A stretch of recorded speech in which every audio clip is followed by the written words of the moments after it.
Gary Gensler and Elizabeth Warren, the anti-crypto army, the generals in the anti-crypto army, they are on the attack again this week. They couldn't even give us a break during the holidays, David. Can you believe that?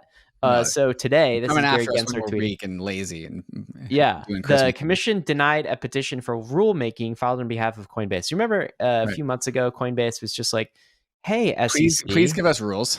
Can you give us like clarity on the rules?" And the SEC didn't respond. You like denied, providing clarity. Held out to the buzzer. Yeah, and then so the Coinbase was like, "Fine, we'll get a court to make you."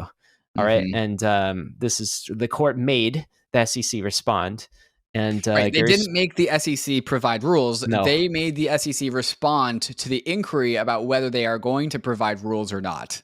Yeah, and I don't know if you want to hear what Gary actually wrote, but he published his own sort of a statement on the SEC website. First, existing laws and regulations apply to the crypto securities market. We already have the laws. Second, the SEC addresses the crypto securities markets through rulemaking as well. We already do rulemaking. You already have the clarity that you need. Third, it is important to maintain commission discretion in setting its own rulemaking priorities. You can't force us to do anything. Basically, you already have what you need, and like, don't come to me like asking for more clarity. That's what Gary is saying here. Thanks, Gary. Thanks for the help. We appreciate it. Merry Christmas. This is Paul Graywell from Coinbase saying, today the SEC denied Coinbase's petition for rules for crypto after 18 months of silence. Oh, wow. It was 18 months, David. We went to the court to get the response that the law requires. With appreciation for the Third Circuit later today, we'll again seek its help. So they're not backing down. Again. We're going to do that. We're going to keep going. No, we actually want an answer. Like, we actually deserve an answer from our regulators on like just some basic rules for clarity on what's a security and what's not. CFTC is saying things are not securities. The SEC is saying something different. It won't really tell crypto what's a security. It's just dropping these charges. Yeah, and Coinbase is really gearing up for the big fight. They're keeping the furnace warm with the SEC by continuing to not back down versus the SEC. But then also this week, they're also launching a super PAC. I don't know if it's fair to say Coinbase is launching it, a super PAC, a political action committee, a lobbyist group for crypto. So the Fair Shake Super PAC is a brand new political action committee on the scene, and all of its affiliates representing the nation's crypto community. And they have raised, Ryan, $78 million, 20 companies and leading voices inside of the industry to support bipartisan crypto forward candidates in 2024. So $78 million, which is a large amount, going to help support crypto politicians, raised in only Q4, Ryan. Yeah, so you got to do it. It's a federal independent committee supporting candidates committing to securing the U.S. as the home to innovators building the next generation of the internet. So where did this $78 million come from?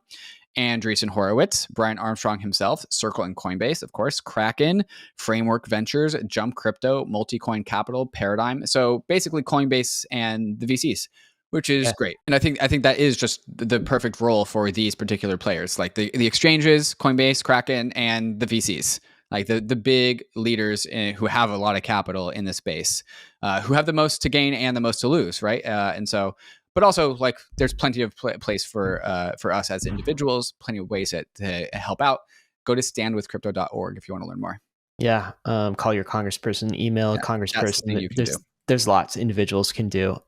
But I will say Elizabeth Warren did not like the industry fighting back against this. She didn't like this? No, this is where we get to the nasty gram. And she sent this letter not only to Coinbase, but to the Blockchain Association, which is a crypto-friendly education lobbyist group in DC. Kristen Smith there, who we've met before, is the CEO. She's fantastic. She also sent it. They also sent it to Coin Center. Okay, the same templated letter. So here's Jerry Brito. He calls this: Coin Center received the same impertinent letter from Elizabeth Warren as the BA and Coinbase. That's the Blockchain Association. Read it for yourself to see what a bullying publicity stunt is. So I did read it for myself.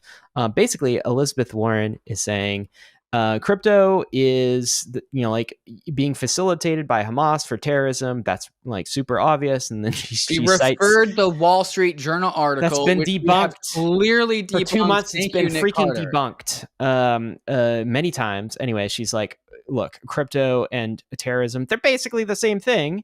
And then she goes on and says, if you like Coin Center, Coinbase, how dare you get people from the government or used to be employed by the government, like working on your behalf, right? Because she's upset that crypto has hired people from DC to like push back against this. And she has asked for, by the way, how politics in America is this. It's maybe in every industry. It's works, like, it is how it works. I hate that we have to spend $80 million on a super PAC. I hate that we have to do that. Get money out of financing. Get financing. But what's the alternative? Don't defend yourself? Because the banks are doing it. Let them slap us around.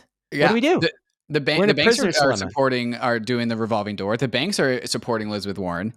Yeah, at least ours. Just says that we can't do it. At least ours leads to like individual rights. Like it's not fighting for like it's at least ours is fighting for digital civil liberties, like holding your own private key and running your own validator. Okay, like ours is actually doing something productive for the individual, not just fighting on behalf of a bunch of rights. Anyway, she asks in this letter that all of these organizations who she sent the letter to tell them how many former military, civilian government officials or members of Congress are on their payroll, and like list them all out. Kind of a demand. It's a little bit demanding. 100%. What do you? Therefore, I ask you to provide the answers to these questions, to the following questions, no later than January 14th, 2024. How many former military, civilian, government officials or members of Congress are currently employed on behalf or by your organization?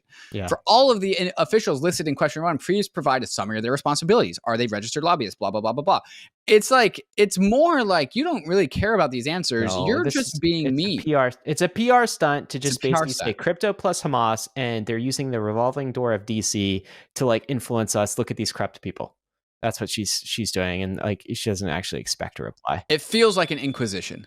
Oh, it's yeah. This is it's and she knows it's not going to be effective. Anyway, that's what the anti-crypto army is doing. Austin Campbell had a take. I never thought I would see the day when Elizabeth Warren became a proud champion of big banks. Isn't that sad? You know, I remember when she rose on the scene, it was like, for me, anyway, my first exposure to Elizabeth Warren in the aftermath of, the 2008 financial crisis. And she was like anti-bank. Right. And it was just like, hey, we got to rein, like, why are they getting bailouts? It's kind of like the whole Bernie Sanders message. You remember those days? Yep. Feels very different from that. Here she is like partnering with Jamie Dimon, basically saying, yeah, all crypto, surveillance states, scams and frauds, and let's clamp down. Meanwhile, this is a peer-to-peer decentralized money system for the people, by the people, bottom up. And why would she be on the bankers and the institution side for that? It doesn't make sense.